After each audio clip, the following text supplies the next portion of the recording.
అసలు మన లైఫ్లో జరిగేటువంటి రియల్ స్టోరీస్ని రియలిస్టిక్గా అందించడంలో దిట్ట.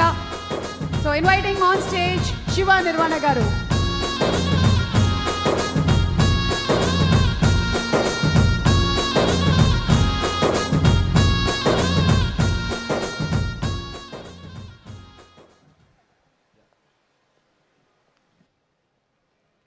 అందరికీ హాయ్ అండి, అందరూ బాగున్నారా? సో 21వ తారీఖు సినిమా రిలీజ్ అవ్వబోతుంది. సో వరుసగా వద్దాం. ఈ రోజు తాలూకా ప్రత్యేకత మన ప్రీ రిలీజ్తో పాటు మల్లెపూల పల్లకి సాంగ్ రిలీజ్ కాబట్టి, సో ఈ సాంగ్ గురించి దీని గురించి ఒక 2 విషయాలు చెప్పేసి ఆ తర్వాత ముందుకెళ్దాం. సో ఏంటంటే అండి, ఇప్పుడు నేను ఈ సినిమా స్టార్ట్ చేసిన తర్వాత ఒక సిచ్యువేషన్లో హీరో చాలా ఎనర్జెటిక్గా హ్యాపీగా పాడుకునే ఒక అయ్యప్ప సాంగ్ పాట ఒకటి కావాలి. సో అలా ఏం పాట ఉంటుందని చెప్పేసి ఒక 2 స్వాములు అక్కడ ఉండే వాళ్ళని అడిగినప్పుడు, చాలామంది స్వామాలు వేసుకుని ఉంటారు కదా, మాకు యాక్ట్ చేసిన వాళ్ళు కూడా చాలామంది ఉన్నారు.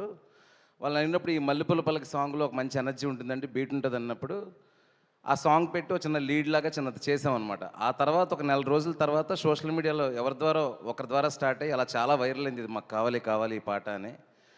ఫైనల్గా అదేదో డెస్టినీ లాగా మేము అనుకోవడం, అదే పాటని ఈరోజు సోషల్ మీడియా దగ్గర నుంచి 2 రాష్ట్రాల్లో కోరుకోవడం, ఆఫ్టర్ లాంగ్ టైం ఈరోజు ఆ పాటను రిలీజ్ చేయడం. ఈ పాట వెనకతల చాలా శ్రమ ఉంది, టెక్నీషియన్స్ కానీ అందరూ, ఎలా ప్రతి సినిమాకి ప్రతి టెక్నీషియన్ కష్టపడతాడు. దానికంటే ఇప్పుడు ఈ పాట ఒరిజినల్ కంపోజర్స్, ఆ పాటను పాడిన డప్పు సీని గారు, వీళ్ళని పట్టుకొని వాళ్ళని పిలిచి వాళ్ళతో పాడించి, ఎందుకంటే ఒక 15 సంవత్సరాల క్రితం నుంచి ఎక్కడెక్కడో ఈ భజనల్లో వాటిల్లోని ఈ పాట జరుగుతూనే ఉంది.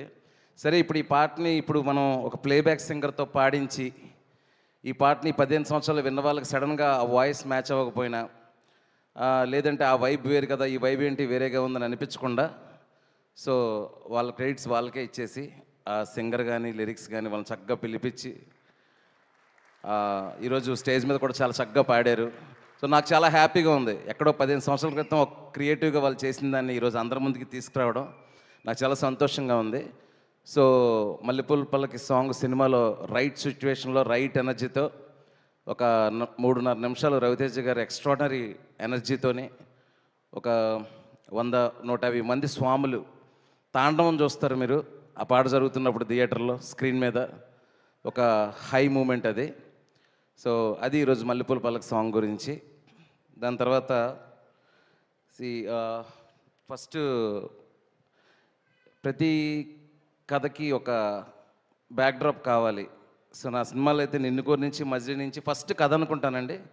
కథ అనుకొని ఆ కథను తీసుకెళ్లే హీరోకి ఎలాంటి బ్యాక్డ్రాప్, ఆ కథ ఎలాంటి బ్యాక్డ్రాప్లో చెప్తే దాన్ని 100% కొత్తగా ఆడియన్స్కి రీచ్ అవుతుంది, ఆ డ్రామా ఎలా కొత్తగా వెళ్తుంది అని అనుకునే టైంలో అసలు నేను రాసిన ఈ కథలో తాలూకా ఫస్ట్ పాయింట్, ఒక తండ్రి ఒక కూతురికి స్వతంత్రం ఇచ్చి ఏం జరిగినా నాన్నకు చెప్పాలమ్మా అనే ఒక పాయింట్ మీద కథ చెప్పాలి అనుకున్నా. సో ఆ నాన్న ఎలా ఉండాలి, బాగా చదువుకొని ఐఏఎస్ ఆఫీసర్ అలా కాదు, ఒక నార్మల్ మన ఊర్లలో ఉండే ఒక ఆటో డ్రైవరు, వ్యాపారం చేసుకునేవాడు, లేదంటే అలాంటి అతనికి ఒక డ్రింకింగ్ హ్యాబిట్ ఉండి చాలా మంచోడు ఉండి కూతురంటే విపరీతమైన ప్రేమ ఉండి, అలాంటి వ్యక్తి చుట్టూ జరిగే సంఘటనలు, ఆ కూతురు ద్వారా వేరే అమ్మాయిల ప్రపంచంలో ఉండే ఇబ్బందులు, సమస్యలు అవన్నిటి మీద ఒక కథ రాయాలనుకున్నప్పుడు ఈ క్యారెక్టర్ తాలూకు ఆవేశాన్ని ఎలా కంట్రోల్ చేయాలి, ఇతను స్మాలేస్తే ఎలా ఉంటుంది, దట్ ఈస్ ద సీడ్ అనమాట ఈ కథకి. సో ఇది అయ్యప్ప స్వామి బ్యాక్డ్రాప్ కోసం రాసిన కథ కాదు, కథ కోసం అయ్యప్ప స్వామి బ్యాక్డ్రాప్ని తీసుకున్నాం. So I want to make sure that. So ఇంకోటి చెప్పాలంటే ఈ ఇరుముడి టైటిల్ ఎందుకు పెట్టాను ఏంటి అని నేను చాలా సందర్భాల్లో చెప్పాను, ఇంటర్వ్యూలో కానీ లాస్ట్ టైం భీమవరంలో కానీ చెప్పాను. కానీ ఒక ఇంపార్టెంట్ విషయం మీ అందరికీ ఈరోజు చెప్పాలనుకుంటున్నాను ప్రీ రిలీజ్ ద్వారా.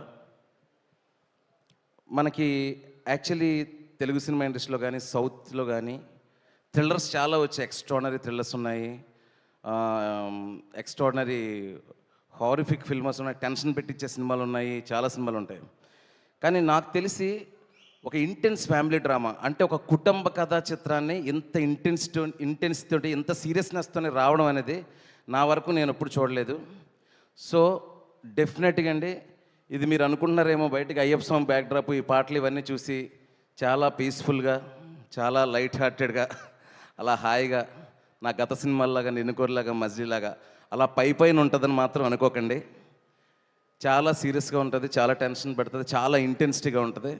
లాస్ట్ ఒక 40 మినిట్స్ అయితే మిమ్మల్ని ఒక హ్యూమన్ డ్రామాలో ముంచేస్తుంది ఈ cinema. That is for sure. So పైన కనబడుతున్నది ఇవన్నీతో పాటు థియేటర్లో మీరు కూర్చున్నాక మిమ్మల్ని హైలీ ఎంగేజింగ్ చేసే స్క్రీన్ ప్లే కానీ, హ్యూమన్ ఎమోషన్స్, మనుషుల భావోద్వేగాల్లో ఉండే అలజడులు, ద కరెక్ట్ వర్ ఈజ్ అలజడి, అలాంటివి చాలా ఎక్స్పీరియన్స్ చేయబోతున్నారు ఈ సినిమా ద్వారా.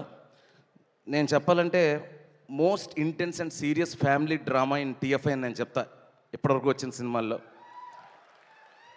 సో దయచేసి మీరు ప్రిపేర్డ్గా వెళ్ళండి థియేటర్కి. It's proper serious film. Okay, first ఒక 20-25 మినిట్స్ సరదాగా ఆ ఊరు త్రినాథ్ ప్రపంచం ఏంటి, వాడి ఇష్టాలు ఏంటి, వాడి కోపం ఏంటి, వాడి చుట్టూ ఉన్న ప్రపంచం ఏంటి అలా వస్తుంది. స్లోగా కథ మూవ్ అయ్యే కొద్దీ, కథలో ఉండే లేయర్స్ అన్ని ఓపెన్ అయ్యే కొద్దీ you will be immersed in the screen play and the film. So that is what Irumudi. సో చాలా మనుషుల భావోద్వేగాల మధ్యలో తీవ్రత చుట్టూ జరిగే కథ ఇరుముడి అనే సినిమా. బయటకు వచ్చినప్పుడు మాత్రం ఒక ఎక్స్ట్రాడినరీ ఎమోషనల్ ఎక్స్పీరియన్స్ ఉంటుంది. అట్లీస్ట్ ఒక 10-15 మినిట్స్ ఒక చిన్న ఎమోషనల్ ట్రాన్స్ ఉంటుంది. That is for sure. So ఇది సినిమా గురించి. ఇప్పుడు ఇంకొక విషయం ఏంటంటే, ఈ సినిమా నాకు తెలిసి లాస్ట్ డిసెంబర్లోని జనవరిలోని స్టార్ట్ చేసాము, క్విక్గానే ఫినిష్ చేసాము. దానికి కారణం ఏంటంటే, రవణ సినిమాలు ఇప్పుడు క్విక్గానే అయిపోతాయి, ఎందుకంటే ఆయన ఇప్పుడు గ్యాప్ తీసుకోడు, ఎవరికి గ్యాప్ ఇవ్వరు కాబట్టి. సో ఏంటంటే నేను కూడా కొంచెం ఫాస్ట్గానే చేసే మనిషిని కాబట్టి, ఒకసారి కథ అనుకున్న తర్వాత సీలేరు వెళ్ళి 40-45 రోజులు బ్రహ్మాండంగా రియల్ లొకేషన్స్లో అంత కంఫర్టబుల్ ఆర్టిస్టులు, రవణ ఇచ్చే ఫ్రీడమ్ కానీ, అలాగే మా ప్రియ, సాయి అన్న, నక్షత్ర, ఎవ్రీ ఆర్టిస్ట్ అందరం కూడా ఏంటంటే ఒక కథను నమ్మి ఈ కథ మనం ఎలా అయితే ప్రేమించామో, ఎలా అయితే చూస్తామో అలా చూపించాలి ఆడియన్స్కి అని ఒక్కటే ఇంటెన్షన్ తప్ప వేరేది ఇంకేం లేదు. సో ఇంకా కమింగ్ టు ఒక్కొక్కరి గురించి చెప్తే ఇంతమందితో ఇంత అటాచ్మెంట్ ఉంది, చాలాసేపు చెప్పాలి. నాకు మనసుకి ఏమనిపించింది వాళ్ళని తలుచుకోగానే ఏమనిపిస్తుందో అది చెప్పేస్తాను. ఫస్ట్ రవణ మీ గురించి అందరిలాగే ప్రతి ఒక్కరూ ఫస్ట్ చెప్పేది అంటే రవణ నేను కాలేజ్ టైంలో ఇక్కడి నుంచే మొదలు పెడతాను, ప్రతి ఒక్కరు బోర్ కొట్టేసి ఉంటుంది ఆయనకు కూడా. కానీ నాకు ఏంటంటే రవణ నేను ఈడియట్, అమ్మ నాన్న తమిళ అమ్మాయి నుంచి నేను డైరెక్టర్గా అయిన తర్వాత కూడా ఎప్పుడైనా చేస్తే ఒక యాక్షన్ కమర్షియల్ ఎలిమెంట్స్ ఉంటూనే ఒక మంచి మాస్ ఫిల్మ్ చేస్తానేమో నేను కూడా అనుకున్నా. కానీ రవణ లాంటి ఒక పర్ఫార్మర్తో ఇలాంటి సినిమా చేయడం నాకు చాలా గర్వంగా ఉందన్న. అంటే మొన్న ట్రైలర్ వచ్చిన తర్వాత అందరూ రవణని ఇలా చూపించారు అలా చూపించారంటే దట్ ఈస్ ఫైన్. ఒక ఆడపిల్లని కాపాడే పాత్రలో రవణని ఇంత ఇంత ఇంత క్యారెక్టర్కి స్టిక్ చేసి అలా చేసావు శివ, ఆల్ రెస్పెక్ట్ యూ అని చెప్పినప్పుడు నాకు అది కిక్కిచ్చిందన్న నాకు. యా. సో దాని తర్వాత ఏంటంటే ఫస్ట్ కట్టు సాంగ్ అయినప్పుడు నేను చెప్పా అన్న షర్ట్ ఆయనకు తెలియదు ఈ మాలలు స్వాములు ఎలా ఉంటారు అనేది అంత ఐడియా లేదు. నేను క్లియర్గా చెప్పేవాడిని, చాలామంది చూస్తుంటారన్న వాళ్ళందరూ చాలా కనెక్టెడ్ కదా అది అన్నప్పుడు ఏం చేయాలని షర్ట్ తీసేయాలని తీసి అలా చూసినప్పుడు అండి, అంటే నేను మొన్న ఏదో ఇంటర్వ్యూలో చెప్తున్నాను, చాలా తక్కువ మంది హీరోలు మిడిల్ క్లాస్ లోయర్ మిడిల్ క్లాస్లో ఆడవాళ్ళకి ఎస్పెషలీ ఒక బాబాయ్ లాగా, ఒక పెదనాన్నలాగా, ఒక చిన్నాన్నలాగా, నాన్నలాగా అలా కనిపించి రిలేట్ అయ్యే హీరోల్లో రవితేజ అన్న ఒకరు. సో ఎప్పుడైతే తీసి కట్టు సాంగ్గా హుక్ స్టెప్ వేశారో నేను అనుకున్నా పని అయిపోయింది, ఇక్కడ నుంచి తిరగలేదు, కనెక్ట్ అయిపోతారు అని అనిపించింది. సో అక్కడి నుంచి మొదలు సినిమా ఎండింగ్ వరకు ఎమోషన్ అలాగే ఉండింది. And one more thing, cinema కథ కోసం చూడండి, ఈ సినిమా పాటల కోసం చూడండి, అన్నీ ఉంటాయి, స్క్రీన్ ప్లే చాలా బాగుంటుంది, అన్నీ ఉంటాయి. కానీ రవణ పర్ఫార్మెన్స్ కోసం ఒక్కసారి మళ్ళీ సినిమాకి వెళ్తారు. You will see the peak high in the Ravana performance. అంటే ఆయన యాక్షన్లో చింపేశారు, విక్రమార్కుల్లో కూడా చాలా ఎమోషనల్ సీన్స్ ఉంటాయి, బట్ ఒక ఫుల్ ఫిల్మ్ ఒక ఎమోషనల్ ఎక్స్పీరియన్స్ లాగా ఉంటుంది. That is Irumudi. And next Priya, thank you so much. ఎందుకు థ్యాంక్ యూ అంటే, నేను కథ చెప్పినప్పుడు చెప్పాను, ప్రియా ఇది ఒక ఫాదర్కి డాటర్కి మధ్యలో కథ, బట్ మదర్ అంటూ ఉంటుంది కదా, ఆ మదర్ ఎంతవరకు ఉండాలి, ఆ మదర్కి ఎంత ఇంపార్టెన్స్ ఉంటుందో అంత ఉంటుంది. సెట్లో నేను సీన్లు చేస్తున్నప్పుడు నా ఎగ్జిస్టెన్స్ తక్కువైందనో, నా సీన్లు తక్కువైందనో, ఎప్పుడో ఫాదర్కి డాటర్కి సినిమాలాగా అయిపోతుందనో నువ్వు ఎప్పుడు నన్ను ప్రెషర్ పెట్టకూడదని బై గివెన్ వర్డ్ ఎప్పుడు నన్ను ప్రెషర్ చేయలేదు. ఈ సినిమాకి సపోర్ట్ చేస్తూనే వచ్చింది. కానీ ఒక ఎక్స్ట్రానరీ పర్ఫార్మర్కి 100 సీన్లు అక్కర్లేదండి, 2 సీన్లు ఇస్తే సినిమాని పట్టుకెళ్ళిపోతారు. అలాంటి 3 సీన్లు ఉన్నాయి ప్రియాకి. You will see how good she is in performance అనేది మీకు అర్థమవుతుంది. And after that Sayanna Guruswamy character, Sai Kumar గారు. యాక్చువల్లీ నేను ఎప్పుడు అనుకోలేదు సాయి కుమార్ గారు నాకు ఎందుకో పొరపాటున కూడా ఎప్పుడు 4 సినిమాలకు ఇప్పుడు మైండ్లోకి రాలా. ఈ సినిమా గురుస్వామి అనుకున్నప్పుడు గెడ్డం ఎవరికి బాగుంటుందని ఆలోచిస్తున్నాను మైండ్లో. గెడ్డం ఎవరికి బాగుంటుందని ఏవేవో ఇమేజ్లు తగులుతున్నాయి. నేను సాయి అన్న ఇమేజ్ వచ్చింది. నేను అనుకున్నా సాయి అన్న ఇలా ఉంటుంది కదా, మనం ఏమో కొంచెం డైలాగులు కొంచెం తక్కువ రాస్తాం, కొంచెం అండర్ ప్లే చేస్తాం. ఈయన కానీ వచ్చేసి మైక్ తినేస్తారేమో ఎలాను. ఫస్ట్ సెకండ్ రోజు కథ చెప్పిన తర్వాత వచ్చారండి. ఒక 2 డేస్కి ఏదో ఇద్దరం చిన్న డిస్కషన్ చేసుకున్నాం. ఆ తర్వాత నాకంటే ఎక్కువ వెళ్ళిపోయాను క్యారెక్టర్కి. ఎలా అయిపోయిందంటే ఈరోజు ఎర్లీ మార్నింగ్ 5 గంటలకు ఒకసారి, రాత్రి ఒకసారి అమ్మ ఎడిట్ ఎలా వచ్చింది, రికార్డులు ఎలా ఉంది, ఆ సీన్ ఎలా ఉంది, ఈ సీన్ ఎలా ఉంది. దట్ ఈస్ ద కనెక్షన్ అండి. ఒక్కసారి మనం ఆర్టిస్ట్కి మన కథ మీద లవ్ని క్రియేట్ చేయగలిగితే మీరు అడగక్కర్లేదండి, వాళ్ళే 1కి 100 ఎంతలు ఇస్తారు. అందులో సాయి అన్న ఒకరు. ఇన్ని సినిమాలు అన్న ఎప్పుడు పోలీస్ స్టోరీ, ఇప్పుడు కూడా తెల్లారి 6 గంటలకు కాల్ చేసి ఆ సీన్ ఎలా వచ్చింది, ఈ సీన్ ఎలా వచ్చింది, అలా అడగడం మనసు ఎలా వచ్చిందన్న నీకు, రిలాక్స్ అవరా. బట్ ప్రౌడ్ అన్న మీతో వర్క్ చేసినందుకు. మీకు సినిమా మీద ఉన్న ప్రేమ, నా మీద ఉన్న ప్రేమ, ఇరుముడి ఉన్న ప్రేమ ఎక్స్ట్రా. మీ పర్ఫార్మెన్స్కి అక్కడుంది ఇరుముడిలో సినిమాలో.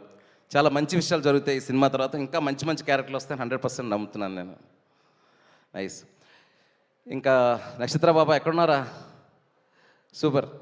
సో ఇప్పుడు రవణ పక్కనే ఒక పాపను పెట్టాలంటే ఫస్ట్ ఏదో నార్త్ ఇండియా నుంచి తేలేమో, అలాగని వేరే లాంగ్వేజ్లో వచ్చినా కూడా మన డైలాగులు, మన వైబు అంతా తెలియాలి.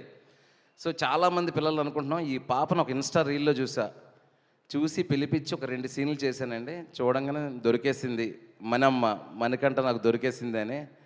అసలు ఎంత బంగారం అంటే పర్ఫార్మెన్స్, ఎంత సర్ప్రైజ్ చేసిందంటే, నువ్వు ఏడవడం కాదు నన్ను ఏడిపించావు. ఎన్నిసార్లు సెట్లో మానిటర్ ముందు కూర్చొని కళ్ళమ్మడి నీళ్ళు పెట్టుకున్నా. ఆ పిల్ల ఉండిపోద్దండి, ఆ ఇమేజ్ ఉండిపోద్ది, ఆ పిల్ల ఉండిపోద్ది మీ మైండ్లో, ఆ పర్ఫార్మెన్స్ ఉండిపోద్ది. నక్షత్రకి రవణకి మధ్యలో ఉండే 4-5 సీన్లు స్కై హై తీసుకెళ్తాయి ఎమోషనల్గా. తర్వాత స్వాస్క.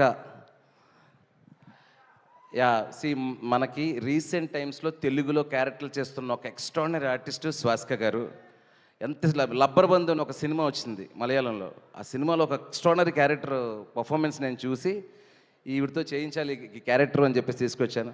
మీరు చూస్తారండి పర్ఫార్మెన్స్, ట్రైలర్లో కూడా 2-3 షార్ట్లు చూసుంటారు. ఇది కదా పర్ఫార్మెన్స్ అంటే అనుకుంటారు. ఐఎమ్ సో హ్యాపీ సచ్గా casting you. Thank you so much. And ఇక్కడికి రాలేదు రమేష్ ఇందిరా గారి ఒక ఎక్స్ట్రాడినరీ టాలెంటెడ్ పర్ఫార్మర్ ఒక ఆయన ఈ సినిమాలో చేశారు, కన్నడ ఆర్టిస్ట్. ఆయన పర్ఫార్మెన్స్ కూడా చాలా బాగుంటుంది. దెన్ అజయ్ ఘోష్ గారు. నా మొత్తం ఇందాకన్నాను కదా ఇరుముడి సో సీరియస్ ఫిల్మ్ అని, మొత్తం సీరియస్ ఫిల్మ్ నాకు సెట్లో కామెడీ ఏంటంటే అజయ్ అన్నతోనే నాకు రిలీఫ్. ఫస్ట్ అంతా మనసులో తిట్టుకుంటాడు, బయట ఏమో పొగుడుతున్నాడు అనుకునేవాడిని. లేదు, నా మీద నిజంగానే అభిమానం, ప్రేమ ఉంది. థ్యాంక్ యూ అజయ్ అన్న. ఫస్ట్ ఏదో ఒకటి అనుకున్నాం, అయినా కూడా పెద్ద మనసు చేసుకుని వచ్చావు, మంచి క్యారెక్టర్ చేసావు, beautiful character. Thank you so much. Then coming to my darling G V Prakash గారు. మీరు నమ్మరండి, నేను అసలు ఇంతో పని చేయాలని డైరెక్టర్ అయిన తర్వాత కాదు, అసిస్టెంట్ డైరెక్టర్ నుంచి అనుకుంటాను. చాలా ఇంటర్వ్యూస్లో చెప్పాను. ఆయన మనకు చేసిన డార్లింగ్, ఉల్లాసంగా ఉత్సాహంగా, రీసెంట్గా వచ్చిన లక్కీ బస్, ఇవన్నీ తెలుసు. Asuran, one of the cult film, ఆయన దానికి music director. Gangs of Wasseypur, cult classic in Bollywood, Anurag Kashyap film, దానికి ఆయన మ్యూజిక్ కంపోజర్. ఆయన చెయ్యింది లేదు, చూడంది లేదు. మెలడీస్ అయినా, యాక్షన్ అయినా, ఇదైనా. మన ఇరుముడు సినిమాలో ఏంటంటే ఒక రానెస్ ఉంటూనే ఒక మెలడీ కావాలి. ఒక పక్కేమో చాలా రాగా ఒక డార్క్ ఎలిమెంట్స్ అంతా ఉంటాయి, ఇంకో పక్కేమో చాలా బ్యూటిఫుల్ కూతురు మెలడీస్ అన్నీ ఉంటాయి.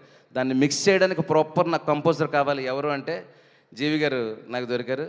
Love you darling. నిజంగా నిన్న నైటే 8 రీల్ ఫినిష్ అయింది మ్యూజిక్. ఒక్క హగ్గించుకున్నాం, ఇద్దరం ఎగ్గించుకొని కొడుతున్నామని చెప్పేసి అనుకున్నాం జీవి నేను.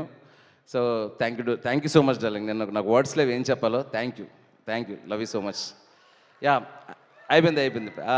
సో ఏం లేదు, ఇంత కష్టపడి వీళ్ళు పని చేశారు, మీకు బాగానే ఉంటుంది, మీరు వెళ్ళిపోతారు ఫంక్షన్ నుంచి. ఆ తర్వాత చెప్పలేదు నాకు గిల్ట్ తినేస్తుంది నాకు. తర్వాత ఇంకొకరు విష్ణు శర్మ, నా right hand.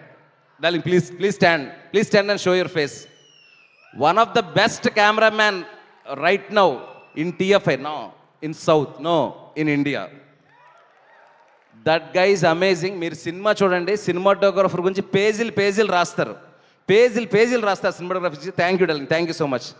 Then my editor Praveen Pudi, నాకు నిన్ను కోరి నుంచి 5 సినిమా, నాకు ఏంటంటే నిన్ను కోరి నుంచి నాకు ఒక 12 మంది టీం అండి, సేమ్ టీం 5 సినిమాల నుంచి. ఎందుకంటే నా సపోర్టు, నాకు శక్తి మొత్తం వాళ్ళే. వాళ్ళందరికీ పేరు పేరున థ్యాంక్స్ చెప్తున్నాను. ఎడిటర్ ప్రవీణ్ పూడి గారు నాకు అన్నలాగా నా ఇరిటేషన్స్ని అన్నీ భరించి, ఎడిటింగ్లో ఒక్క ఫ్రేమ్ ఇటు జరిపిన కంగారు పడిపోతుంటాను. నా కంగారుని, నా కాన్షియస్నెస్ని అన్నిటిని తీసుకొని నాకు ఏ సినిమా కావాలో ఆ సినిమాని నన్ను ఎలక్ట్ చేస్తూ చేసిన ప్రవీణ్ గారికి చాలా thank you. And my production designer Sahi Suresh. Okay, ఇప్పుడు మీరు ఇల్లు చూసారు కదండి సినిమాలో, ఆ ఇల్లు సెట్ కానీ, ఆ సీలేరు లొకేషన్లో చిన్న చిన్న రీక్రియేషన్లు కానీ, ఆ జలపాతం దగ్గర బ్రిడ్జ్ కానీ, ఇరుముడిలో న్యాచురాలిటీ పోకుండా చేసిన మా ప్రొడక్షన్ డిజైనర్ సాయి సురేష్ గారికి థ్యాంక్ యూ సో మచ్. ఇంకా మా second unit cameraman Amar, thank you రా. And my coordinators and assistant directors టక్క పేర్లు చెప్పేస్తాను please, they worked so hard.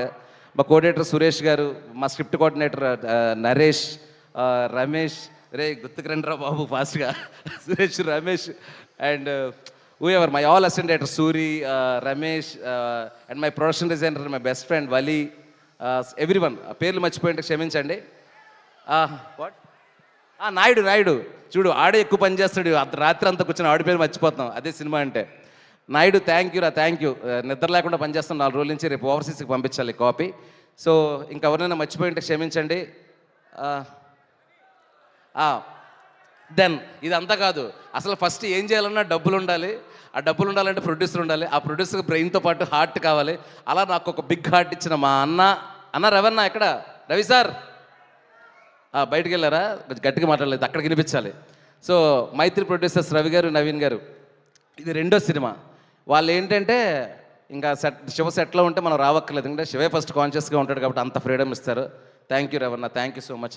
In fact చెప్పాలంటే ఇరుముడు కథ అనుకుంటున్నప్పుడు రవితేజ గారికి సూపర్గా ఉంటుంది, సాలిడ్గా ఉంటుంది అని చెప్పింది కూడా రవన్న first. Then I was like అవును కదా అని చెప్పేసి I'm so excited. Thank you రవన్న. అండ్ ఎవరైనా మర్చిపోయింటే క్షమించండి. అండ్ ఒక్క 2 మాటలు మాత్రం చెప్పేసి మన మాస్ మహారాజా రవన్నకి ఇచ్చేస్తాను. 21వ తారీఖు ఇరుముడు సినిమా వస్తుందండి. మంచి పాటలు ఉన్నాయి, రవన్ ఎక్స్ట్రాడినరీ పర్ఫార్మెన్స్ ఉంది, 5-6 ఆర్టిస్టుల పర్ఫార్మెన్స్ మేము మీకు బ్రెయిన్ లోపలికి వెళ్ళి కూర్చుంటాయి. పాప కానీ, మిగతా క్యారెక్టర్స్ కానీ, స్వాసిక కానీ, సాయి అన్న కానీ, ప్రియ కానీ, అజయ్ ఘోష్ గారి పర్ఫార్మెన్స్ వెళ్ళి బ్రెయిన్లో కూర్చుంటాయి.